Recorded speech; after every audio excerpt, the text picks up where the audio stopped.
Filemoon boqonnaa tokko. Ergaa Phaawulos gara Filemoonitti erge. Nagaa.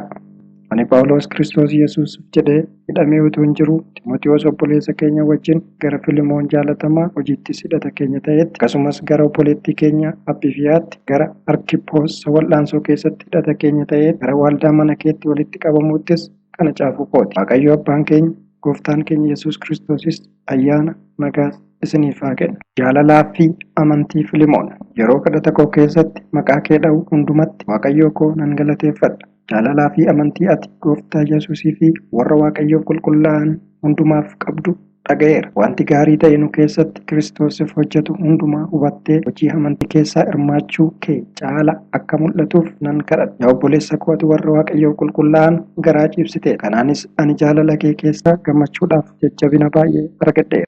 Gaaffii waa'ee Oneesimoosiif gaafate. Ani waan gochuun siif ta'u si abboomuudhaaf karaa Kiristoos jajjabinallee qaba. Garuu ani Phaawulos jaarsichi ammas Kiristoos Yesuusiif jedhee kanan hidhame jaalalaaf jedhee si gorsuu nan fo'adha. Waa'ee ilma koo Oneesimoos isaanii mana hidhaa keessa taa'ee abbaa ta'ee fi siin dhageessifadha.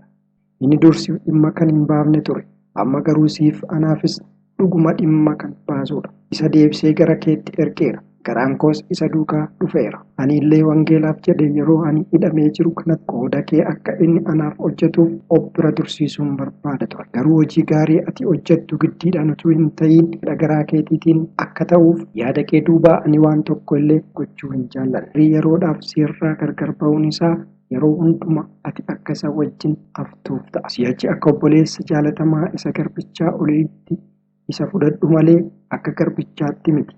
Anaaf iyyuu erga akkas jaalatamaa ta'eef immoo namummaa isaatiin gooftummaattis attam caalchisee siif haa ta'ure. Ammas ani hidhata kee ta'uu koo kan yaaddu erga ta'e ana akka simattutti Oneesimoosiin simadhu. Inni waa sitti balleessee yoo jiraata yookiis gatii yoo isarraa qabaate anatti lakkaa'i. Ani Phaawulos gatii isarraa qabdu siifan baasa jedhee kana harka kootiin caafuu kooti. Kana malees oolchaa kootiif akka ati ofii kee gatii gootee anaaf baasuun si irra jiru sitti himuun anaaf hin barbaachisu. Egaa yaa obboleessa koo maqaa gooftaatii dhimma kana naaf raawwadhu.